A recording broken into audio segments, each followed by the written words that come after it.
베드로전서 1장 3절에서 9절까지의 말씀입니다. 우리 주 예수 그리스도의 아버지 하나님을 찬송하리로다. 그의 많으신 긍휼대로 예수 그리스도를 죽은 자 가운데서 부활하게 하심으로 말미암아 우리를 거듭나게 하사 산 소망이 있게 하시며 썩지 않고 더럽지 않고 쇠하지 아니하는 유업을 있게 하시나니 곧 너희를 위하여 하늘에 간직하신 것이라. 너희는 말세에 나타내기로 예비하신 구원을 얻기 위하여 믿음으로 말미암아 하나님의 능력으로 보호하심을 받았느니라. 그러므로 너희가 이제 여러 가지 시험으로 말미암아 잠깐 근심하게 되지 않을 수 없었으나 오히려 크게 기뻐하는도다. 너희 믿음의 확실함은 불로 연단하여도 없어질 금보다 더 귀하여 예수 그리스도께서 나타나실 때 칭찬과 영광과 존귀를 얻게 할 것이니라. 예수를 너희가 보지 못하였으나 사랑하는도다.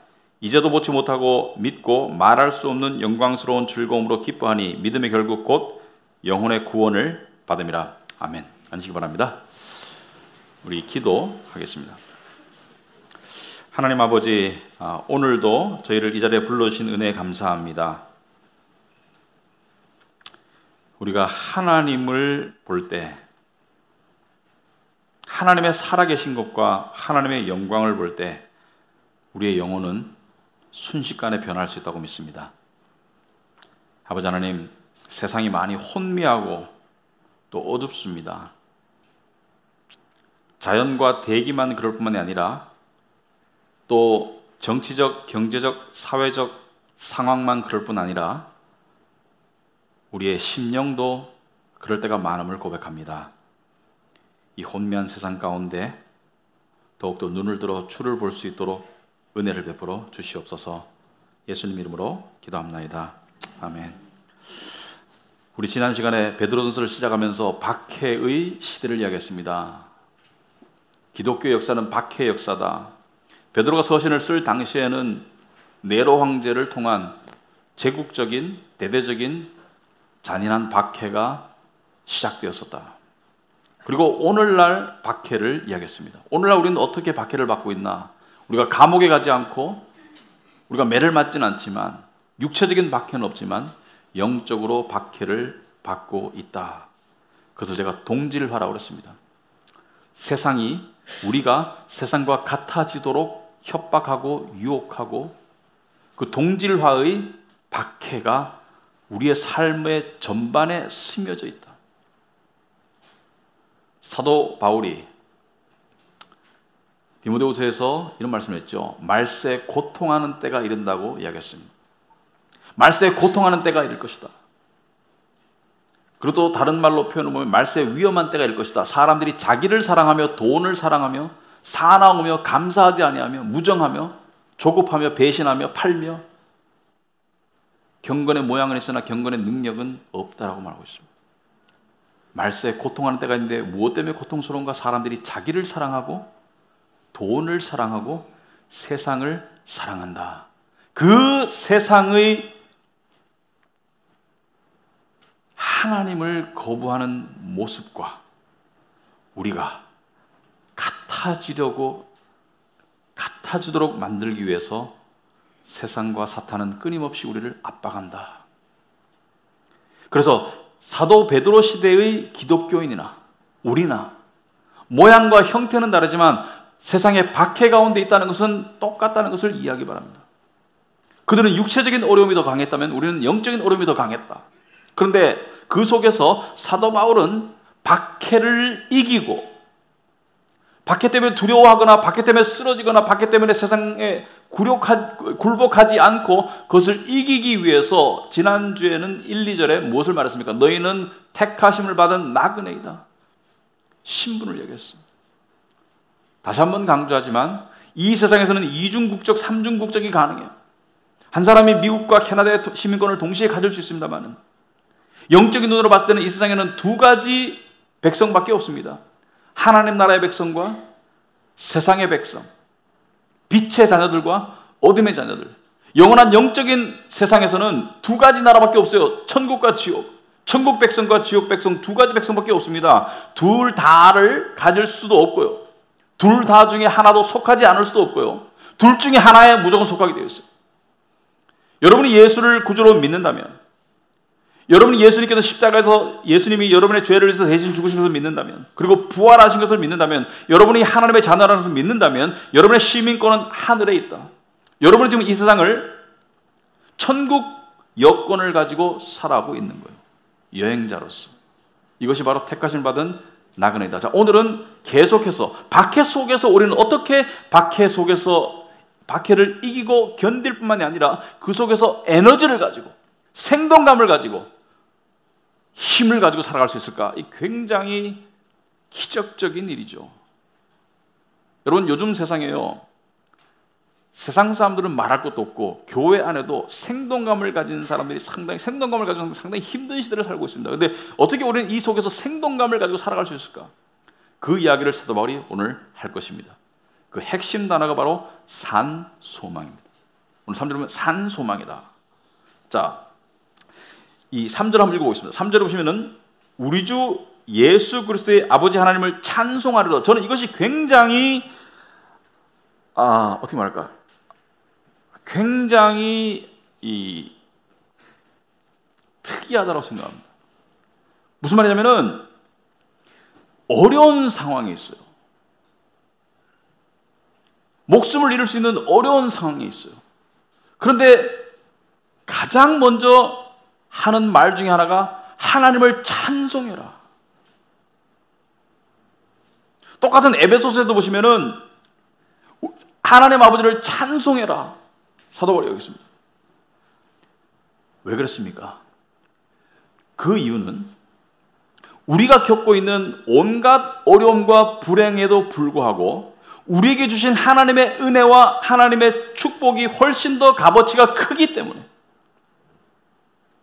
우리에게 주어진 일시적인 세상적인 그러한 불행과 어려움과 박해와 비교했을 때 하나님이 주신 그 은혜와 그 축복이 훨씬 더 크기 때문에 그것을 우선적으로 찬송해라. 실제로 말하면 이런 얘기입니다. 여러분, 아침에 일어날 때요, 우리는 대부분 불신자와 같은 마음으로 일어납니다. 여러분은 좀 다를까요?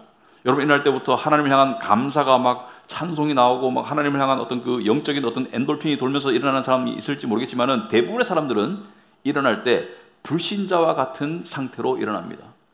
아침에 일어날 때 그냥 하나님보다는 세상 생각, 먼저 드는 생각이, 아침에 일어날 때 의도적으로 그렇게 하지 않으면은 자연적으로는 그냥 계속 자고 싶고, 뭐 불평 또 걱정, 하여튼 불신자와 같은 마음으로 일어나요. 하나님을 향한 찬송보다는 하나님을 향한 불만을 더 가지고 일어납니다. 그런데 의도적으로 하나님을 찬송함으로써 하루를 시작할 때 우리는 진리에 가깝게 나가게 됩니다. 무슨 말이냐면은 아침에 일어났을 때 하나님을 향한 감사를 시작하세요. 기도를 왜 합니까? 기도를 하는 중에 우리 올해 기도에 좀 힘쓰자 그래서 제가 골로새 4장 2절 말씀을 가지고 표를 썼습니다. 여러분 주보 제일 끝에 보시면은 위에 항상 써 있어요. 기도를 힘쓰고 기도에 감사함으로 깨어 있으라. 기도를 왜 합니까? 감사하기 위해서. 감사를 왜 합니까? 깨어 있기 위해서. 깨어 있다는 건 뭐죠? 진리 가운데 살기 위해서. 그래서 아침에 일어날 때 하나님의 특별 은혜, 하나님의 구원, 하나님의 함께하심, 성령의 내주하심, 다가올 부활, 천국에 예비하신 하나님의 유업, 영원한 나라, 천국의 시민권, 지옥에 안 가도 되는 그 운명, 이 모든 것을 감사하시고 더불어서 일반 은혜를 또 감사하시기 바랍니다. 이런 거 있죠. 아침에 일어났어요. 일어났는데 이렇게 일어나면 오늘 또 지겨운 하루가 시작됐구나. 어려운 하루가 시작됐구나. 이렇게 생각하는 것보다는 어젯밤에 갈 수도 있었는데 오늘 생명을 가지고 눈을 떴음을 감사하세요. 갈 수도 있었잖아요. 여러분 그냥 혼자 갈 수도 있지만 불이 났을 수도 있고 지진이 났을 수도 있고 강도가 들어와서 여러분을 해코지할 수도 있고 갈 수도 있었잖아요. 근데 일어났잖아요. 건강한 몸으로 감사할 수 있기 바랍니다. 감사하세요. 그리고 또 옆에 누가 누워있는데 감사하시기 바랍니다. 같이 숨쉬고 있다는 것을 감사하시기 바랍니다. 그래서 아침에 일어날 때 감사로 하루를 시작해라. 이 보면요, 성경을 보면요, 참 어려운 상황 속에서도 이 믿음의 선진들은 감사를 잊지 않았어요. 그래서 보니까 3절에 보니까 우리 주 그리스도의 하나님 아버지를 찬송하라. 그의 많으신 긍휼대로 예수 그리스도를 죽은 자 가운데서 부활하게 하심으로 말미암아 우리를 거듭나게 하셨다. 예수는 왜 부활했습니까? 바로 우리의 거듭남을 위해서 부활했습니다.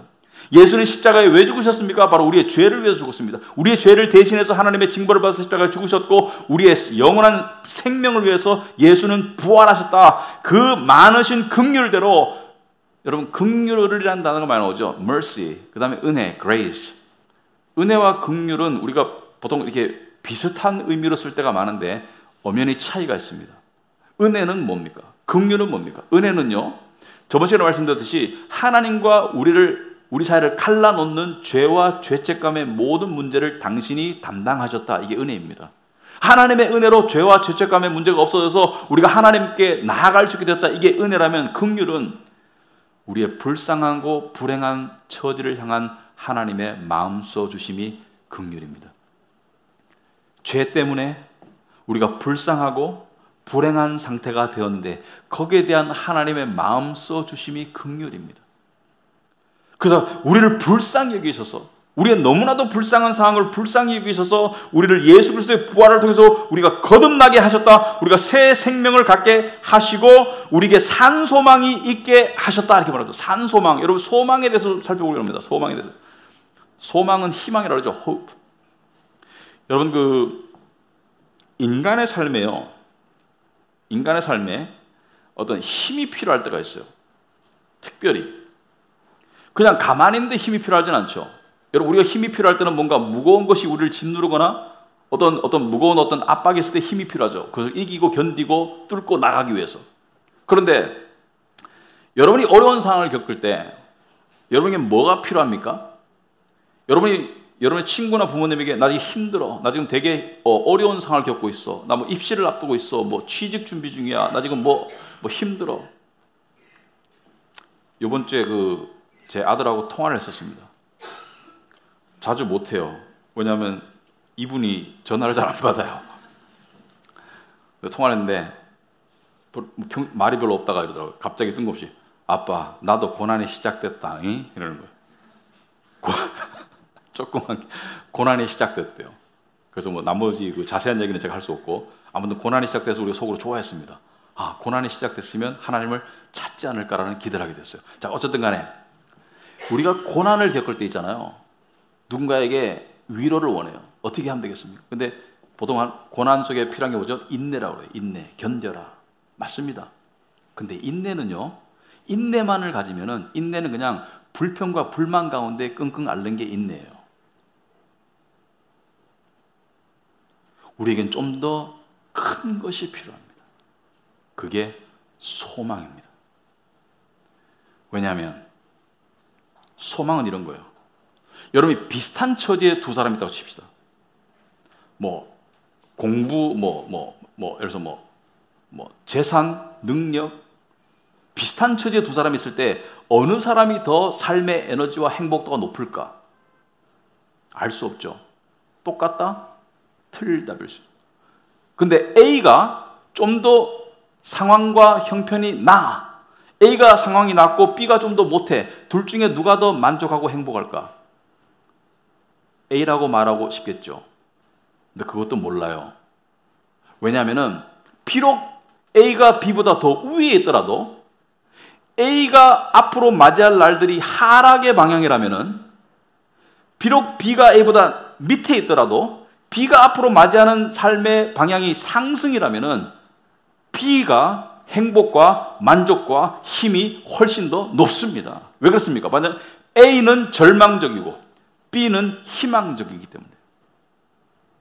현재의 처지가 힘들어도 희망적인 미래를 꿈꾸는 사람은 삶의 에너지가 있기 때문에 현재 어려움을 극복할 수 있어요. 그러니까 인내보다 더 우선되는 가치가 바로 희망입니다. 희망을 가진 사람은 인내는 따라와요. 그래서 사람에게는 소망이 필요합니다. 소망 없는 사람은요, 아무리 이루어도 그냥 힘이 없어요. 여러분 그런 사람 있죠? 정말 세상적으로 봐서는 엄청나게 이루었어, 가졌어. 근데 보니까 삶에 활력이 없어. 왜 그렇습니까? 소망이 없는 거야. 근데 별로 가진 게 없어도 삶에 활력이 있고 에너지가 있고 밝아. 왜? 소망이 있기 때문에. 그래서 우리는 소망을 많이 만들어내요. 근데 여기에 아주 중요한 영적인 원리가 있습니다. 잘 들어보십시오. 여러분이 이해가 안 되는 부분이 아니라 적용이 참 힘든 부분이에요. 우리는 소망을 많이 가져요.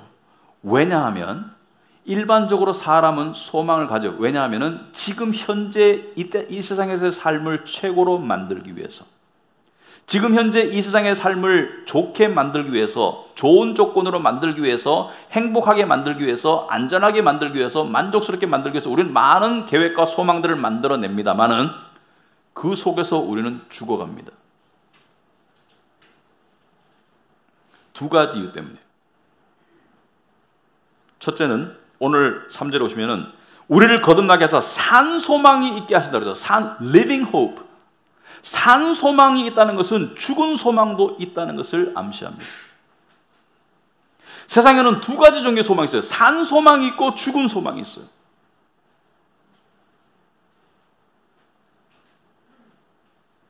그러면 죽은 소망은 어떤 소망이냐? 우리가 이 땅에서 가지고 있는 모든 계획들, 모든 희망들, 여러분 이때까지 살면서 여기 보면은 몇십 년 산 사람부터 몇십 십 년 산 사람까지 많이 다양하게 계신데, 계획이 많았었죠? 소망을 가졌었죠? 지금도 소망이 있죠? 소망을 가지기가 두렵기도 하죠? 근데 소망 때문에 실망한 적이 많나요? 소망 때문에 이루어서 기뻐한 적이 많습니까?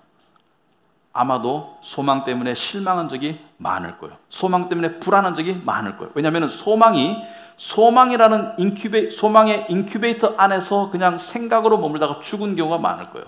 또는 소망이 싹을 피다가 그냥 말라 비틀어진 경우가 많을 거고요. 소망이 제대로 이루어진 경우는 100에 한두 개밖에 안 될걸요. 그런데 예를 들어서 소망이 이루어졌다고 칩시다. 어떤 소망들은. 그 소망이 여러분을 계속 소망적으로 만들어 주던가요? 왜냐하면 그 소망의 가치가 죽죠. 여러분이 뭔가 꿈꾸던 것을 이루었어요. 제가 옛날에 직장에 들어가고 싶었어요. 좋은 직장에 들어가서 이루었습니다. 좋은 직장에 들어갔어요. 그 당시에. 그런데 그 이루어진 소망의 기쁨이 얼마 안 갔어요. 한 달 뒤에 사표를 만지작 거렸어요. 그만큼 사회생활이 싫더라고요. 왜냐하면 소망이 이루어진다 가지고 그 소망의 희망적인 파워풀한 유효성이 유지되지 않죠. 또 두 번째로 이뤘다고 칩시다. 이론적으로 언젠가 그 소망을 두고 여러분은 빈손으로 떠나야 돼. 여러분 다 빈몸으로 이 땅에 왔지만 빈손으로 이 땅을 떠나는 거예요. 그런데 이 소망이 죽었다는 이유는 소망 자체가 영원하지도 않고, 소망 자체가 진정으로 가치가 있지도 않고, 소망 자체가 하여튼 그런 소망이에요. 그리고 두 번째 왜 죽은 소망이냐면은 세상적인 소망에 목숨을 걸잖아요. 세상적인 소망을 가장 우선적으로 추구하잖아요. 그러면 그 소망이 그 사람의 영혼을 죽여요. 세상적인 것을 가장 큰 가치로 추구하는 사람의 영혼은 초조함과 불안과 절망으로 죽습니다. 한번 해보세요. 해봤겠지 물론. 우리가 그토록 원하는 게 뭔데요? 우리가 소망과 계획을 통해서 원하는 것은 평강과 만족과 기쁨입니다. 근데 죽어요. 세상적인 소망 그걸 죽여요. 왜냐하면은 이루어도 불안해. 더 이루어야 돼. 만족함이 없어요. 끝이 없어요. 이것을 궁극적인 소망으로 삼 사람은 죽어요. 죽은 소망이 그 영혼을 죽여요. 반대로 산소망은 무엇입니까? 산소망은요, 여러분 성경에서 소망이라는 단어는 절대로, 이게 어려운 부분입니다. 이게 어려운 부분이에요. 사실 신앙인이 이게 아무나 되는 게 아니고 어려운 부분이에요. 성경에서 소망이라는 단어는 절대로 이 땅의 일들과 결부지어서 사용된 적이 없습니다. 우리 소망과 희망이라고 생각하면은 이 땅에서 뭔가를 바로 떠올리는데, 난 이런 소망을 가지고 있어. 난 이런 희망을 가지고 있어. 성경에서 소망이라는 단어가 쓰였을 때는 이 땅의 현실과 결부지어서 사용된 적이 없습니다. 여러분 있으면 한번 가져와 보세요. 성경의 소망이라는 단어가 이 땅의 일과 결부지어서 사용된 거 한번 가져와 보세요. 이런 거 말고 내가 너희를 보고 싶다 이런 거 말고,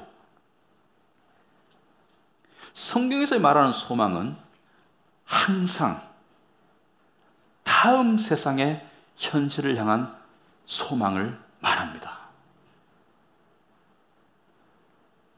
제가 지난주에 그랬죠. 강남 스타일 기독교라는 말씀을 드렸죠. 이 땅과 다음 세상을 적절히 좋아하려는 종교적인 노력입니다. 안 돼요. 하나가 우위에 가야 돼요. 이 땅과 다음 세상을 좋아한다는 사람들은 이 땅이 우선순위를 갖는 사람들이지 다음 세상이 우선순위를 갖는 사람들이 아니에요. 그런데 성경에서의 믿음은 다음 세상을 향한 소망을 이야기하는 거예요. 이게 어려운 거예요. 근데 이것을 우리가 받아들이고 연습하고 깨우쳐가지 않으면 우리는 산 소망 가운데 살아가지를 못해요. 왜 그럴까? 왜 우리는 산 소망을 붙잡지 않고 죽은 소망을 자꾸 붙잡을까? 왜냐하면 우리는 이 땅의 삶이 최고의 삶이 되기를 바라는 세속적인 마음이 강하기 때문이에요. 이 땅의 삶이 베스트 라이프가 되기를 원해요. 내가 지금 살고 있는 현재가 나의 베스트가 되기를 원해. 조엘 오스틴 씨가 21세기 초에 쓴 책이 있죠. 긍정의 힘이라고 번역이 됐지만 원제는 Your best life now. Now. 지금 최고의 삶을 살아라. 이 책에서 이 사람이 이런 말을 했습니다. 하나님은 들어보세요. 그러니까 이 세상적인 가치관을 종교적으로 잘 만들었어요. 하나님은 지금 현재의 당신의 삶이 당신의 가장 최고의 삶이 되기를 원하신다. 이거 듣고 사람들이 뿅 갔어요. 그렇구나. 하나님도 내가 지금 최고의 삶을 살기를 원하구나. Best life now. 난 크리스찬들이 읽었어야 되는 책이죠. 왜냐하면 난 크리스찬들은 이 땅의 삶이 최고의 삶이 될 수밖에 없으니까. 하지만 크리스찬의 최고의 삶은 다음 생애죠. 다음 생애죠. 이거 인정해야 됩니다. 조나단 에드워드가 그랬죠. 당신이 크리스찬이라면 그래. Many good things have already happened. 많은 좋은 일들이 이미 일어났어. But the best is yet to come. 그러나 가장 좋은 일은 아직 안 일어났어. 의식적으로, 의도적으로 우리는 이 땅이 최고의 삶이 아니라고 자꾸 부정하는 법을 배워야 돼요. 세상은 이 땅을 최고의 삶으로 만들라고 자꾸 여러분에게 자꾸 가르쳐요. 최고의 성공, 최고의 편안함, 최고의 인정, 최고의 찬사, 그것을 이 땅에서 만들어. 그렇게 몸부림치고 사는 사람은 자기의 영혼을 계속 두들겨 패면서 영혼을 죽이는 삶을 살고 있는 거예요. 결코 자기를 위한 삶을 사는 게 아닙니다. 하지만 이 땅에서 주어진 작은 일들에 감사하면서 비록 이 땅에서 많은 것들이 주어지지 않고 이루어지지 않더라도 나의 최고의 삶은 다음 세상이라는 소망을 가지는 사람은 평강과 감사와 기쁨이 늘어나게 된다는 것이 성경의 가르침입니다. 그런 마음으로 본문을 살펴보겠습니다. 3절에 오직 우리 주 예수 그리스도의 하나님 아버지 하나님을 우리 주 예수 그리스도의 아버지 하나님을 찬송하리로다. 그 많으신 긍휼대로 예수 그리스도를 죽은 자 가운데서 부활하게 하심으로 말미암아 우리를 거듭나게 하사 산 소망이 있게 하셨느니라. 그 다음에 4절에 썩지 않고, 이게 소망입니다. 썩지 않고 더럽지 않고 쇠하지 아니하는 유업을 있게 하시나니, 여기서 썩지 않고 더럽지 않고 쇠하지 않다는 것은 세상의 것들과 비교해서 말하는 거예요. 세상의 것들은 썩을 것이고 세상의 것들은 더럽혀질 것이고 세상의 것들은 쇠퇴할 것이지만 하늘에 예비된 하나님께서 예비한 유업, 하나님 이 유업, 유산이라고 봅시다. 이 유산이 정확히 뭔지 몰라요. 그 중에 하나는 부활의 몸이에요. 여러분, 부활의 몸을 생각해 보세요. 우리는 이 몸이 이 땅에서 최고이길 원해. 건강하고 아름답고 최고이기를 원해. 그래서 엄청난 에너지를 쏟아요. 근데 이 몸만큼 불편한 몸이 어디 있습니까? 여러분, 솔직히 한번 생각해 보세요. 이 몸만큼 불편한 몸이 어디 있어요? 하루에 3번, 2-3번 먹여줘야지. 채워줘야지. 안 씻으면 냄새나지. 깎아줘야지. 또 아프면 또 의사한테 데리고 가야지. 제가 치과 치료를 받는데 괴로워요. 그래도 뭐 때문에 힘든지 아세요? 계속 나쁜 생각, 나쁜 짓 하라고 계속 충동하지. 그냥 틈만 나면 나쁜 짓 하고 있어. 좋습니까 이게? 되게 자랑스러운 사람 있는 것 같아. 난 뭐 되게 예쁘고 뭐 잘났어. 나는 건강해. 뭐 식스팩 있어. 쓸데없는 짓 하지 마세요. 안 좋은 거예요. 우리가 좋은 걸 맛보지 못해서 이게 좋은 줄 아는데 안 좋은 거예요. 얼마나 이 몸 때문에 괴롭습니까? 어젯밤에 잠을 설쳤어. 뭐 아침에 찌뿌둥해. 많이 먹으니까 소화가 안 돼. 적게 먹으니까 배가 꼴꼴거려. 부활의 몸은 뭐예요? 더 이상 그런 게 없는 상태이고 영원히 최적화된 신체 상태입니다. 썩지 않고. 가져봤어요? 못 가져봤으니까. 근데 우리가 꼭 알아야지 바랍니까? 여러분 엄마들이 옛날에 여러분 생일이나 크리스마스 때 야 좋은 거 사놨어. 엄마 뭐 사놨는데 기다려봐. 지금 말해도 네가 뭘 기다려봐. 그때 기다릴 때 기분 나쁘던가요? 더 상상의 나라를 펼치면서 더 흥분돼서 더 즐거운 마음으로 기다렸잖아요. 하나님은 그렇게 우리가 살기를 원해요. 야 내가 하늘에 유산을 마련한데 너희를 위하여 하늘에 간직해놨어. 누가 간직해놨다고? 하나님이 간직해놨기 때문에 누가 뺏어갈 수 있어? 훔쳐갈 수 없어요. 하나님이 간직해놓은 유산을 바라라. 이게 산소망인 거예요. 성경에서 말하는 소망은 이 땅의 것이 아닙니다. 물론 이 땅에서 우리가 어쩔 수 없이 추구해야 되는 것들이 있어요. 어쩔 수 없이 일해야 되고 어쩔 수 없이 돈도 벌어야 되고 어쩔 수 없이 노력해야 되고 어쩔 수 없이 살아가야 돼요. 하지만 그것을 궁극적인 것으로 만들지 말아요. 특별히 잘 나갈 때 조심하세요. 잘 나갈 때 마치 이 세상에서 여러분의 최고의 삶이 이루어지는 것처럼 착각할 때가 많은데 곧 꿈 깰 겁니다. 잘 나가면서 조심하지 않으면 교만이 되고요. 교만은 평강과 만족과 기쁨의 상극이에요. 교만한 사람이 만족하는 사람 못 봤습니다. 교만한 사람이 어디 기뻐요? 교만한 사람이 어디 감사해요? 천만의 말씀. 그리고요, 여러분이 정말로 갈망했던 것을 이 땅에서 이룰 때 반드시 찾아오는 것은 허무일 겁니다. 허무가 반드시 찾아올 거예요. 적당히 좋아하세요. 왜냐하면 그 여러분이 이룬 것이 여러분을 떠나가거나 여러분이 그 이룬 것을 떠나거나 둘 중에 하나가 일어날 것을 알기 때문에 허무한 거예요. 풀은 마르고 꽃은 떨어지는 거예요. 풀은 인간의 육체는 마르고 꽃은 인간의 영광은 떨어지는 거예요. 하지만 하나님께서 주신 유업은 썩지 않고 더럽지 않고 쇠하지 아니하는 유산을 예비하셨다. 뭘까요? 부활의 몸, 예수님께서 말씀하신 너희가 거할 처소,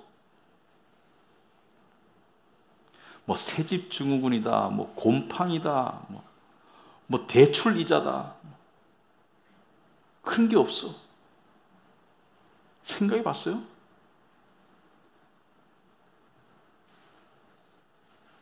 뭐 층간 소음이 있겠어요?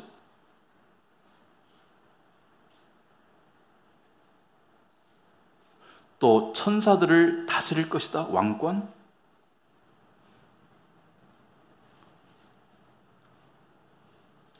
계시록에 나와 있는 천국엔 태양이 없잖아요. 하나님의 영광이 비치기 때문에 밤낮이 없고. 근데 생수의 강이 흐르는데 거기에 생명나무들이 심어져 있잖아요. 그걸 따먹을 거? 성경 말씀을 통해서 상상할 수 있어요. 근데 이런 상상을 세상이 비웃는다고 여러분도 비웃고 멈추면 여러분 신앙인의 삶을 못 살아갑니다.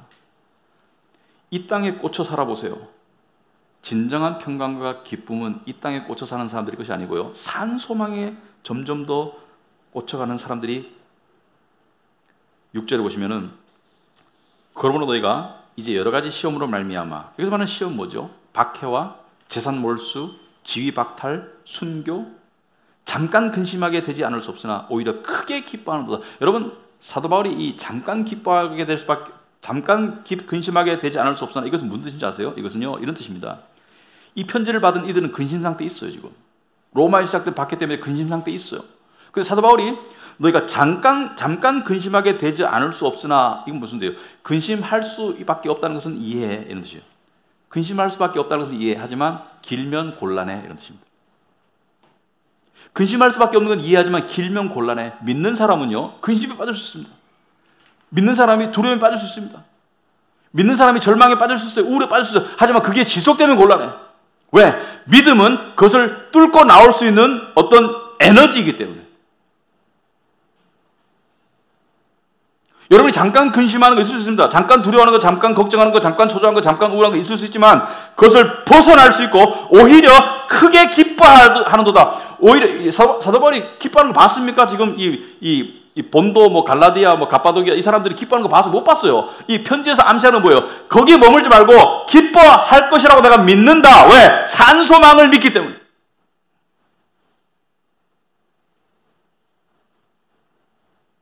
산소망을 가지고 있기 때문에 세상의 것을 빼앗기고 세상에서 불이익을 당해도 그것 때문에 기뻐할 것을 믿는다. 왜? 더 크고 더 영원하고 더 값진 것을 가진 사람이기 때문에.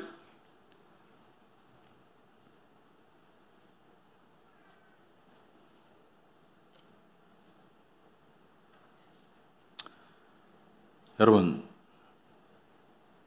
우린 반성해야 됩니다.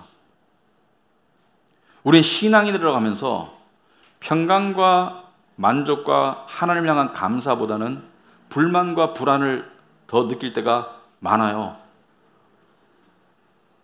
둘 중에 하나예요. 신앙인이 아니든지 신앙인이면서 잘못 살고 있든지. 예수님께서 요한복음 7장에서 분명히 말씀하셨거든요. 나를 믿는 자들에게는 그 배에서 생수의 강이 넘쳐날 것이다. 이 생수의 강은 성령을 말하는 것이고요. 구체적으로 성령의 열매를 말합니다. 성령의 열매는 뭐예요? 갈라디아서 5장에 보면 성령의 열매는 사랑, 희락, 화평, 오래 참음, 자비, 양선, 충성, 온유, 절제. 사랑, 희락. 나는 예수 믿는데 안 기뻐. 여기서 말하는 기쁨 오해하지 마세요. 막 낄낄거리고 웃고 스마일하고 이런 거, 그거는 그냥 흉내낼 수 있어요. 페이스북 사진 찍을 때도 다 웃고 찍나? 근데 여러분, 복음서에 예수님이 박장대소 하셨다 이런 거 보셨어요? 예수님이 크게 웃으셨다 이런 거 봤어요? 예수님이 미소를 한껏 머금으셨다 이런 거 봤어요? 그럼에도 불구하고 예수님 안에는 기쁨이 있었을까요? 있었어요. 아버지와 함께하는 기쁨이. 그것은 어떤 외적인 어떤 보여주기식의 기쁨이 아니라요. 내 내적인 만족과 기쁨이 있다는 거예요. 생수의 강이 넘쳐나는 것이 기독교인의 정상적인 삶이라는 거예요. 그런데 왜 그 생수의 강이 넘쳐나지 않나? 뭐냐면은 세상적인 소망들이 생수의 강을 막았어. 그리고 우리는 하나님을 향해서 이렇게 말할 때 있습니다. 왜 예전같이 저를 대해주시지 않나요? 참, 적반하장도 유분수지. 지가 막아놓고 하나님을 향해서 왜 예전같이 저에게 기쁨을 주지 않나요? 예전같이 저의 마음이 하나님을 향해서 뜨겁지 않나요? 지가 생수의 강을 막고 있는데 세상적인 소망을 강하게 붙잡으면서 세상적으로 잘나보려고, 세상적으로 최고가 되려고. 어떻게 됩니까?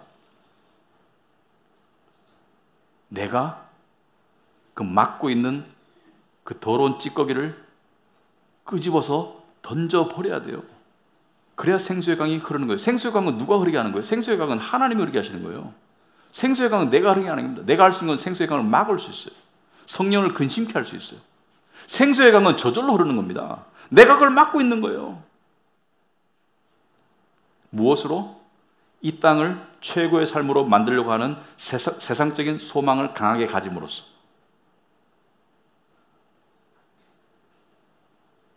(5절에) 너희는 말세에 나타내기로 예비하신 구원을 얻기 위하여 믿음으로 말미암아 하나님의 능력으로 보호하심을 받았느니라. 이것도 감사의 조건이죠. 구원을 얻기 위하여. 자, 구원을 얻었습니다. 우리 구원 받았다 그래요. 하나님의 자녀가 되었다. 근데 말세 구원은 뭘 말하죠? 바로 구원의 완성을 말합니다.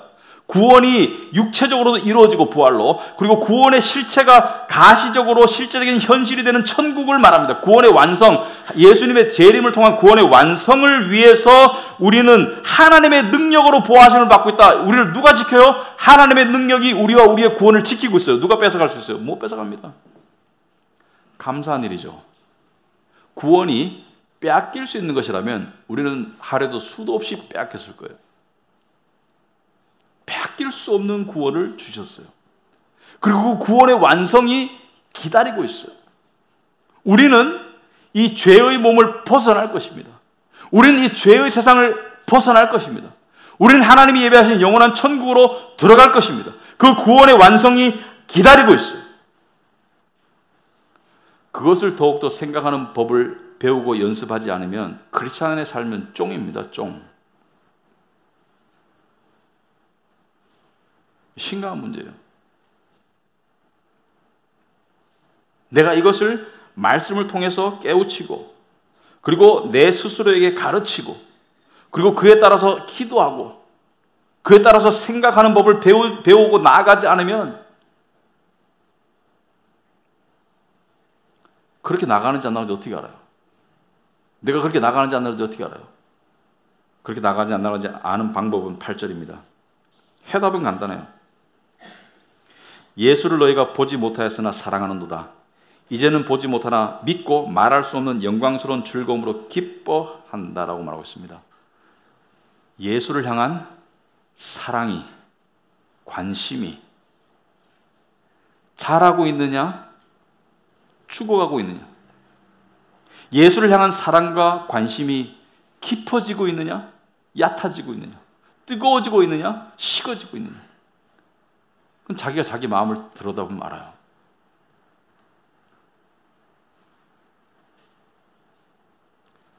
우리의 육신적인 경향은 이 세상을 최고의 삶으로 만들려고 하는 경향 때문에 하나님께서 역설적으로 핍박을 허락하세요. 고난을 허락하세요. 오늘 본문 7절에 보시면은 너희 믿음의 확실함은 불로 연단하여도 없어질 금보다 더 귀하여 예수 그리스도께서 나타내실 때 칭찬과 영광과 존귀를 얻게 할 것이니라. 믿음의 확실함은 불로 연단하여도 없어질 금보다 더 귀하여. 자, 믿음의 확실함을 이야기하고 연단을 이야기합니다. 무슨 말이냐면 여러분이 이 사골국을 끓일 때 사골국 끓여보거나 끓이는 거 봤어요? 사골곰탕 끓일 때 한 24시간 뭐 끓이잖아요. 그죠? 끓일 때 뭐가 떠오르죠? 처음에 기름, 피덩어리, 고기덩어리, 불순물들이 떠오르면 그걸 건져내죠. 끓일수록 불순물이 끓어오르면 건져내요. 초벌로 끓이고 또 물 부어서 끓이고 그래서 처음 끓인 물은 다 버리죠. 그 다음 끓이면서 위에 떠오르는 것들 건져내면은 뽀얀 순도 있는 사골국이 되는데 그걸 우리 진국이라고 하죠. 진국. 믿음도 핍박과 연단을 통해서 진국이 되는 거예요. 진국이 되는 핍박과 연단의 과정 속에서 여러분이 정신 차리기 바랍니다. 여전히 이 세상을, 이 땅에서의 지금의 나의 삶을 가장 최고의 영광스러운 삶으로 만들려고 아둥바둥 치고 있으면 희망이 없어요. 무슨 신호를 보내는 것입니까? 하나님께서 내려놔라. 하늘의 소망을 붙잡아라. 이 땅에서 확실한 건 아무것도 없다. 확실한 건 천국이다. 상상의 나래를 펴라. 너는 갈 고향이 있다. 이 땅에서의 작은 것들에 만족할 줄 알아라. 주어진 것들에 감사할 줄 알아라. 꼭 부탁합니다. 하루에 매일 일어날 때 하루의 시작을 감사와 찬송으로 시작해 보십시오. 여러분의 삶이 획기적으로 달라질 것입니다. 저녁에 자기 전에도 감사와 찬송으로 기도하십시오. 획기적으로 달라질 것입니다. 근데 그 감사와 찬송의 조건 중에 많은 부분들이 이 땅의 것도 포함될 수 있지만 더 깊고 더 진실되고 더 큰 감사와 찬송의 조건은 오늘 본문에 나와 있는 다음 세상의 것들입니다. 크리스찬은 다음 세상에 더 꽂혀야 합니다. 그래야지 진정한 크리스찬의 삶을 살 수가 있어요. 기도하겠습니다.